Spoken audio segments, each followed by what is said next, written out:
Hello, everyone. Welcome. It's Friday. My name is Tessa, and I am with Tessa Scrapbooks. And usually I'm coming to you live on Fridays for Simply Scrappy, an edition focused around creating layouts. But today we're going to change the topic a little bit. For those of you using the ISO sites, buying and selling online, scamming has been fairly, I should say, it's becoming more common. And there are some pretty simple ways to avoid being scammed. You can buy safe, sell smart. And so today we are going to review some of those key things. So, as a little bit of a history, I have been the admin of CM Resale, which is one of the larger Creative Memories ISO sites. I think I started 5 years ago, so it's 2019. And you'll see quite a few ISO groups. If you search in Facebook, a few of them are pretty large, pretty well proven. The scamming groups used to be pretty small and hard to find, but one of them has becoming larger and more prevalent. So we wanted to talk a little bit today about kind of how the groups work and how you can protect yourself. So if you have any questions, please put them in the chat. I am trying to compile all the tips and tricks of what I have, and I'm sure I'm forgetting some things. So we definitely want to review that. And this will be the first time I've tried to use a PowerPoint going live on Facebook. So that'll be interesting. We'll see how this goes. So we're going to see if I can pop it up here. Let me know if you can see my slide. So navigating ISO groups. We're going to buy safe, sell smart, and avoid scamming. What is an ISO group? What does ISO mean? It means in search of. And so this is kind of a generic term that people have used to refer to groups that are for buying and selling pretty much anything. There are ISO sites for a lot of different things, especially the crafting sites, specific ones. But we do have specific sites for creative memory supplies. And these are the ones I am most versed in. And these are the ones that the scammers have been trying to copy um, and get people fooled. So Facebook will suggest many groups to you. How do you know if they are safe? One is we can check who the admin is. So you guys, mostly if you're in the creative memories world, you know who I am. I am the admin for CM Resale. And there's a couple other ISO groups that are admin by advisors. If you don't know, ask your upline if they are savvy or a trusted CM buddy. Ask someone. Ask me. Ask anyone if you're not sure. Don't join every group that Facebook suggests to you. It's going to go by an algorithm.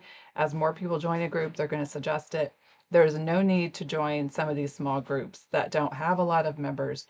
I promise you, if you can't find what you're looking for in the larger groups, you're probably not going to find it. Pay attention to the grammar. We're going to talk about this a little bit in the slide coming up. And we're going to talk about checking the group history. So how to check. Here are some screenshots from my group. This is a mobile view, Creative Memories Resell. You can see the picture that I have used for 5 years now. I have thought about updating it. I have not intentionally with everything that's been going on with the scammers changing theirs. I didn't want to add confusion. So you can also see here, it's a group ran by Tessa Scrapbooks. This is my page. Now, I don't think the other ISO groups probably have a buy. Some of them might, but if it's a group buy, that adds to some legitimacy because it's kind of a two-step identity check. It's a private group. Don't join public groups. That means in public groups, the stuff is just more public. Sometimes anyone can join them without any kind of admin filter, so to speak. So stay out of the public groups, stick with the private ones.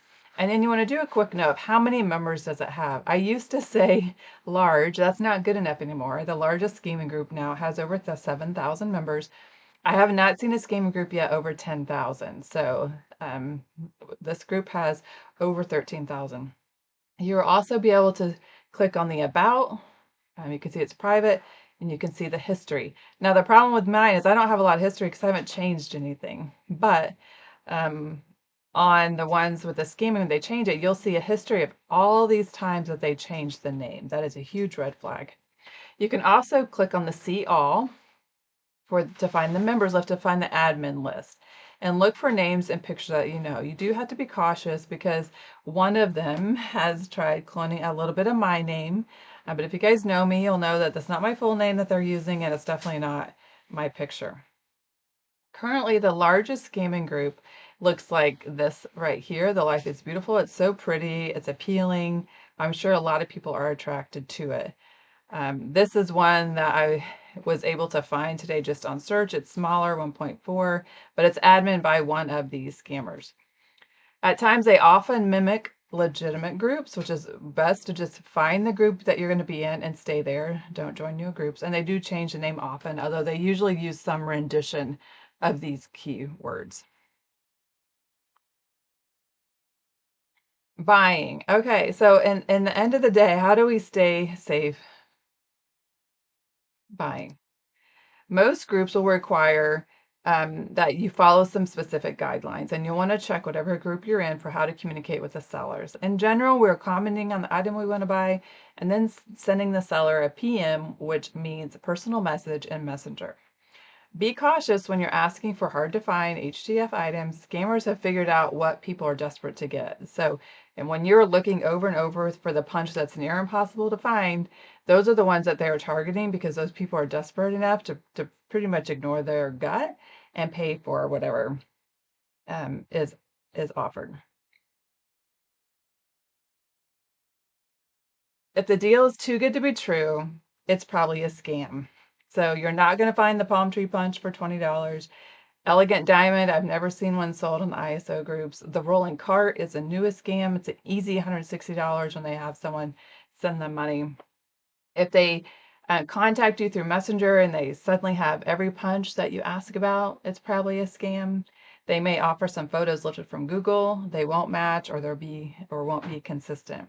That your highest risk for scamming is when you're posting an ISO post because they can target you within Messenger and it's not as visible to the admin. A lot of admins are like me are pretty savvy about spotting the scammers and getting them out quickly, especially when people who are tuned in to the things to look for message me. We usually get them out within 12 to 24 hours. I have not had a scammer get by me posting to buy in a very long time. So odds of you seeing them post anything are slim unless you are actually in the group ran by scammers. And going back, once again, this group is ran by scammers. The admins are scammers. They are posting to sell and people are paying, giving them a whole lot of money. They often will provide you shipping without really asking you where you're from. They'll just say shipping's $8 or $9. You know, they want to make it easy. But their language and the grammar is usually a bit odd. I can't tell you how many times I have people contact me and they think, oh, I think maybe I got scammed. And I'll say, send me screenshots of your messenger. And I say, yep, you got scammed. They follow very consistent language. It's a little bit off. Most of them are probably international, so their English isn't quite how we use it. Some people will say, well, I checked their profile. Don't trust their profile. They often have Christian-based quotes or heartwarming photos. They make you want to think that they love Jesus and their family. And of course, they would never scam you out of your money. Sharing info. So you get to the point where you don't realize you're getting scammed or you're not sure you're getting scammed. What info should you give someone if you want to buy? Legitimate sellers are going to ask you for an email because they're going to need an email to send a PayPal request or an invoice to. Sellers will either need a zip code or your full address for quoting shipping. It depends on what platform they're using for quoting. Scammers actually rarely ask for either. They'll just offer a flat amount.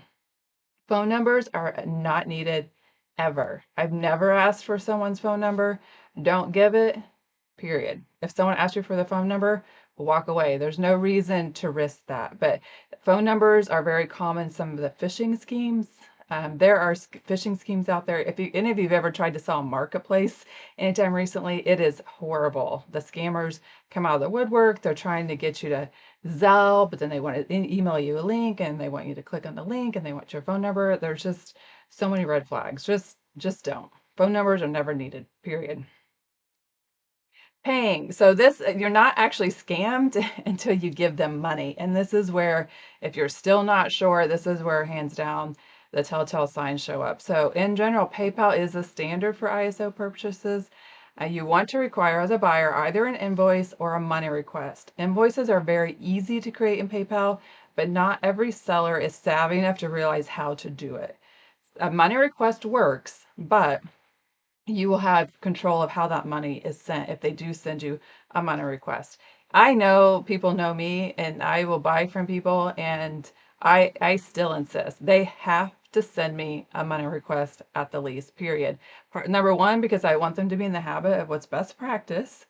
And two, it requires a two-way validation. That means they're in control of that PayPal account because some of these schemers are probably not in control of their PayPal accounts. They're just the messenger. They're just giving out the account number. I want that seller to initiate it. Now, I won't say the scammers have never sent a money request. They have before, but they will always ask you to send friends or family. They will have a reason why the email doesn't match their profile. They will say, it's my brother's, it's my sister's, it's my husband. It doesn't matter. But literally never, like never send money using PayPal, friends and family, unless you're actually friends or family with that person. Scammers will ask you to send friends and family to an email that doesn't match their profile and often, like I said, has some sad story. Why is this? Because if they actually use goods and services, they are more at risk for dispute and they will lose control of that account. Some legit sellers will try to send you their PayPal.me link. Those are safe, but I want buyers to not have to differentiate. And so let's just be safer and just say, you know what? I understand maybe this link is safe, but I need you to send me an invoice or a money request instead. Why does it matter? PayPal will not protect money sent by friends or family. It is not intended for purchases. There is no purchase protection. There is no protection for just being flat out dumb. And I'm sorry to be blunt, but it's just flat out dumb. You have sent your money to a scammer legitimately. Did I spell grammar wrong? Probably. I did these slides at 7:30 this morning. So if I have a grammar, I'm sorry. I didn't get it checked in time. Okay. I didn't spell check myself. Okay, where did it go? Let's see. Did I lose my feed? Paying PayPal goods and services is automatic for invoices. So if they have sent you an invoice, then it is automatically going to be goods and services. There we go. I think it's just behind. I'm trying to watch it, make sure it keeps up with where I am, but I know there's a little bit of a lag. So PayPal goods and services is automatic for invoices. There's nothing to pick. You can pay the invoice, so you know it's goods and services. If someone sends you a money request, you have to choose how to send the money. Choose goods and services. Do not choose friends and family. Don't do it. Period. Just don't do it. Avoid Venmo, Zelle, Facebook Pay, and any other cash wallet app. Facebook Pay actually lets you use PayPal, I think. I haven't looked at it in a couple years, but it is using PayPal as friends and family. There are buyers out there that want to use Venmo. You can use goods and services in Venmo. I've never filed a dispute through Venmo. I don't know how it works to get your money back, and so I don't recommend it. I don't let anyone sell in my site that doesn't actually have um, PayPal to offer. You might find some sellers along the way that use Square. Square is a safe online credit card processing used by many small businesses. If you've been to any like boutiques or little small bakeries and you have the white console that sits on the counter and you're scanning your card, that's Square. And Square is safe. If someone uses Square, they'll probably send you an invoice. I still, for the ISO sites, I require them to offer PayPal, but just along the way, just so you know, in general, the credit card processing things like Square are safe and you would be able to fall back on your credit card to file the dispute if that's how you used it. If you use goods and services and you think you got scammed, you first need to try to contact the seller. Are they responsive? Did something happen in their life? Can they provide tracking? Is a package on the way and just delayed? Which happens. I've had many packages get delayed and on the way. If you think you got scammed, you can contact the admins of the group. You have to make sure you're not in the group ran by scammers because they will all vouch for each other. And you can file a dispute with PayPal to get your money back. I actually have. I did actually pay someone, and I was unsure. I thought maybe they were a scammer. They were doing things very differently than I had come across. I did pay with PayPal goods and services. I figured out later she was a scammer, and PayPal did give me my money back. I know of other people who have used goods and services, and they have got their money back. So if an account gets enough disputes on it, PayPal is going to shut it down, which is why they don't want to use goods and services because they just obviously can't keep hold of the account very long. Okay, once you're scammed, once you've sent money, friends and family, they're going to stop responding to you. They're going to block you. Once you block you, you're not going to be able to message them and you're not going to be able to find the group anymore. If it's PayPal friends and family, PayPal won't help you. It's your fault. You sent money to a stranger. through a friends and family app. The groups and profiles have been reported many times. We don't know. We don't know why Facebook won't do anything about it, but they won't. So we can all be mad about it. The reality is it's been reported. They're going to be there. So that's why we have to be smart about this. For those of you wanting to sell, don't be cheap. Accept that there are fees for selling. Price your products to account for the 3%. That's all it is. 3% PayPal fee. I pay thousands of dollars a year in credit card fees. If you're selling, $10 of an item, it's 30 cents. Just suck it up and pay the fee. Most groups require PayPal to be used. Sellers should initiate the money request and invoice, and be prepared to collect payment and ship before you post. There is a period of validation for new PayPal accounts. If you are using a new account to sell, you probably won't be able to get your funds very quickly because they will have to validate that you are indeed shipping what you're selling. The risk in selling is that the buyer will claim they didn't receive the goods. This is very rare. I don't think I've ever seen it happen on the ISO sites. I think one time I've had a buyer file a dispute against me, and it was, I don't know, it was a delay in shipping. I don't know. It got lost. I can't remember the details now. It's been several years, but it's very rare. Invoices really are the best way if you're selling to keep things clear. You want things to be very clear between the buyer and seller, that this is what I'm sending you, and this is what you're paying for, and this is what your money is. It's just easier that way. If there is an insurance claim, there will be a requirement for a proof of sale. Having that invoice makes it very easy to download out of PayPal, upload to UPS or the post office to get the insurance claim. Always upload your tracking to the payment in PayPal. So when you collect money in PayPal as goods and services, it actually has an option in there for you to ship it. Even if you don't ship through PayPal, you can put the tracking in there so it's attached to the payment. I do say be very cautious with non-CM groups. I am in a group of admins that are all from various groups. There seems to be a lot more issue in some of the random cheaper groups that are not CM specific. I think in general, Creative Memories attracts kind of a higher level of customer, and we don't tend to get some of the I don't know what the adjectives, I don't want to be offensive, but there just seems to be some more trashiness that happens in some of the other groups where people get angry and they don't follow through and they're selling really cheap stuff. Just be cautious in those groups, selling in those groups, because like I said, the rate of disputes or something like that might be a little bit higher. I understand that PayPal in general is a challenge for people. There have been people that have been hacked in PayPal. So PayPal won't let them have a PayPal account anymore. I didn't create a slide for this, but this is a great time to talk about phishing emails. I haven't got too many lately, but I will get phishing emails from a lot of things, including PayPal. Never click on any link in an email. If you get something you think is from PayPal, go to PayPal's website or the app and log in and see if it's there. If it's not there, then your email is a phishing email. They try very hard. And I think in general, that's how people get hacked so easily, is they think they're responding to something in PayPal, like a PayPal email, and then they've given someone access to their account. So what can you do? If this happens to you and you're in the scamming group, rather than posting your rant in the screen group or yelling at them, step back, check the member list. Do you know anyone? Are any of your friends in there? A year or two ago, I went down the list. I messaged a lot of people and said, hey, you're in this group. I don't think they all left it. I don't think they all paid attention to me. And obviously the group has grown. Back then it was like 1,000 people. Now it's 7,000 members. It's blocked. I can't get into it anymore. But check the member list. Do you know anyone? Warn them. Don't yell into the group. The scammers are just going to take it down and they're going to block you. Once they block you, you won't even be able to find the group. So message them privately and say, hey, this is the scamming group. Let's get out.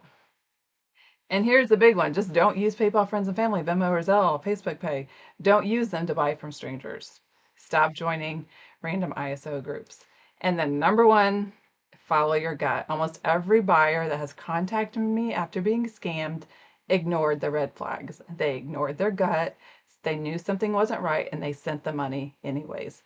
No punch, no rolling bag is worth giving away your money. If you're in doubt, walk away. I've had plenty of people contact me or message me and ask me the questions. And I'm going to tell you that all these things, it's actually pretty simple to avoid getting scammed, because at the end of the day, you're not scammed to actually give them their money. And if you don't give them money in a way that is unprotected, then you'll be fine. The odds of you being scammed are pretty low. So That's kind of my, those are the slides I made this morning at 7 o'clock. We can all thank Max for waking me up early. And I was actually awake. I was like, you know what? Yeah, I'll just go ahead and get up and put these thoughts together. You know, this has been on my mind to kind of do a webinar of some sort about this. Obviously, if there was crowns being given for the ISO site, I would probably have a crown on my head, Queen of the ISO world. As many of you know, that's kind of where I started my business in the resale.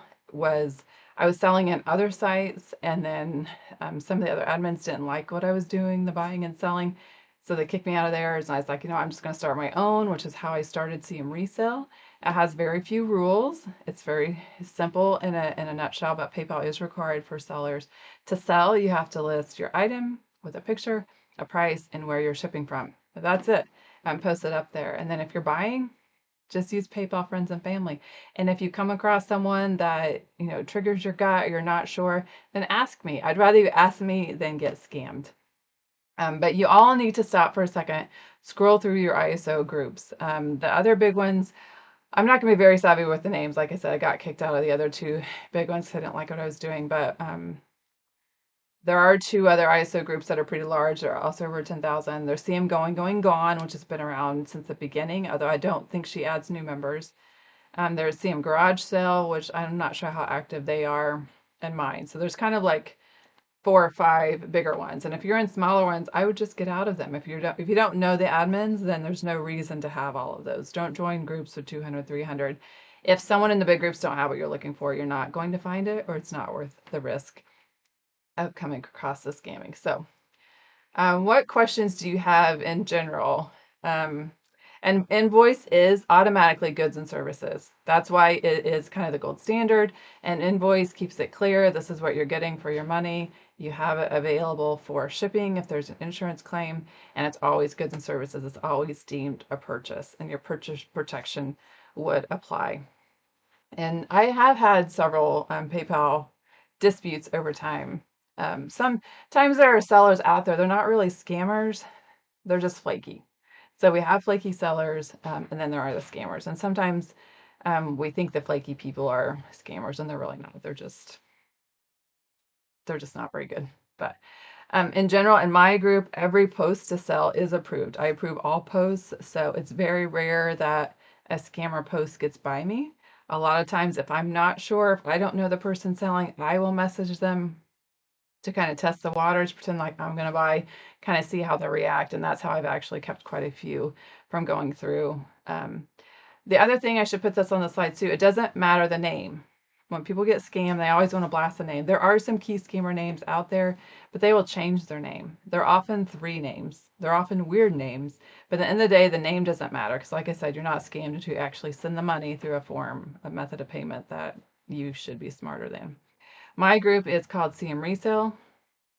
The link should be here in this live somewhere. I do not add members every day. I only add members a couple of times a month, because once I do add people in there, I kind of have to be on guard for looking for the scammers. Sometimes the scammers will get in and they'll wait a little bit. They kind of lay low, and then they'll go through and respond to ISOs. Like they'll kind of find some ISOs and they'll respond, hey, sent you a PM. Kind of hard to find punches. And I have people, members, a lot of you guys, you might be watching, where you'll message me like, hey, you need to check out so-and-so. I think it looks a little suspicious that they are joining the group and suddenly have all these things that people are looking for. It is a lot of diligence. Anyone can post ISO in the resale group. Anyone can sell. Anyone can buy. I don't sell very much in there anymore because I have my website. My business just grew too large to sell on there, but I'm happy to admin it and kind of keep it safe for all of you. And sometimes I find products there to put on my website either. So it's not to say nothing has not happened in my group. People have gotten scanned in my group, like I said, when they've gotten past in the first 12 hours or so when they respond to ISO sites. But if people had not used friends and family, they wouldn't have got scammed. So trust your gut, don't use friends and family, and you will be fine. Stay out of the random groups. Okay, any other questions or comments? For sure, let me know if you're watching this on replay too, because I will probably turn this into maybe a little bit better of a webinar or something a little bit more official looking rather than my one day I need to get this content out there because I'm tired of watching people get scammed. It really is avoidable. And I appreciate all of you that have followed me. So it is, let me see if I can write this in the comments. It's facebook.com/groups CM resale. And I will go through this afternoon and let people in. I do look at the profiles. That's what I'm saying. I don't do it every day. I don't admit people every day. I want to know that when I've let people in, I can kind of watch it. The selling, the selling is not that scary. I mean, I've had, obviously, I have sold quite a bit, thousands of dollars, thousands of items on the ISO. It's just a lot of work. Selling is just work in general. It's not really a risk for being scammed if you follow the principles I outlined. Use an invoice, be prepared to ship.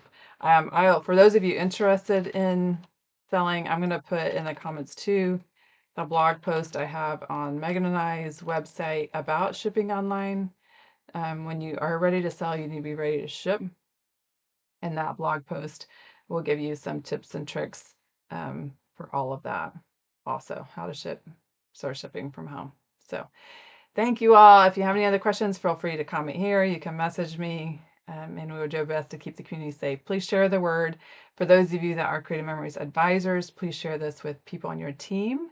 I think this happens sometimes with new advisors. Or new customers, they get excited, they are introduced to CM World, and then they suddenly want to start filling in the collections with things that are old and gone and retired. And that is when they are kind of at risk for being scammed because they're new to the ISO world. They don't realize how hard it is to find some of these things, and so they don't always have some of the same red flags that other of us do. I don't go to the post office every day. My carrier picks it up here. Brenda, I sometimes have stacks, and we use a lot of UPS too. So Marco is my UPS driver, and he takes quite a bit. If he comes early in the day, I get pretty excited. I can turn some of the product around, but then I have to go drop it all off sometimes at the UPS store, which fortunately is on the way to school. So when I go pick up my daughter from practice after school, I can drop it off. But yeah, in general for shipping, your carriers, if you're using Pirate Ship, which you'll find in the blog, you can choose the post office or UPS. Pirate Ship is the website. It's a third-party platform for shipping. It's very easy. I love it. I've been using it exclusively now for several years. Even though I'm selling on my website is integrated to Pirate Ship, so all my addresses pull into there to ship, and it has the best discounted rates. For those of you that are tuned in to CM know that they just said that they're start using some Ground Saver, which is a UPS product that actually drop ships it to the post office. So post office is the final delivery, and it is pretty decent rates. And I've been using more of that lately because it is cheaper, and I think CM is also, it definitely has offset some of the rise in postage in general. And if any of you if I've bought from you, I'm like, if you're not using Pirate Ship, I'll send you the labels because the difference in retail versus the discount is huge, like remarkable. Like the post office, when you're sending heavy boxes, is just stupidly absurd, like $50 sometimes, and Pirate Ship will be like 25, and UPS might be 18. So it is, if you are going to sell a lot and you want to go down that road. If not, you can contact me. Like I said, I do a lot of buyouts, kind of perfected this. Off track, in general, yes, Creative Memories has been updating some things with their PayPal payments in their vault. I haven't had any issues with it. I haven't had any customers directly have issues with it. But if you have an issue with your PayPal payment to Creative Memories, you'll want to email customer service and let them work through some of those issues with them. I think we're always trying to stay ahead of the scamming. Even I'm just talking about the ISO sites. There's obviously a lot of PayPal fraud. There's a lot of phishing out there where not just PayPal, but I'm sure you guys have gotten an email from AT&T or all the, phishing Netflix, like from Netflix, or I'm just so used to ignoring half of my inbox because they're just phishing scam type stuff. But everyone's trying to stay ahead of the scammers and keep payments pretty safe. And that's why the 3% is worth it. And I tell sellers, don't be cheap. That 3% given to PayPal, while it feels like a lot of money, is offering a lot of protection, and PayPal is doing a lot of work to try to keep our online money exchanges safe. And I think they deserved their portion of it. Sending money free digitally. Um, I think we're fortunate that we can still send money to each other free, truly through friends and family. And so I don't like to see people abuse the goods and services part, because it really is set up, like Megan and I do Power Hour free. We have our other paid things. PayPal's offering friends and family free. They make their money doing goods and services. And so I don't like to abuse why it exists to begin with. And like I said, I know people have been hacked on PayPal. My guess is a lot of this comes through the phishing things, and so you can be safe. People cannot hack your PayPal account just by having your email. But like I said, let's keep phone numbers out of it. You don't need that. So I think I've said everything about twice now. I don't see any new questions in the chat. So I will leave it at that. And if you have any other questions or whatnot, let me know. I'll probably do this again in the future, a little bit more professional type format rather than the pop-up Friday. But I put all the links in the chat. So enjoy your Friday, enjoy your weekend, and I will see you next time.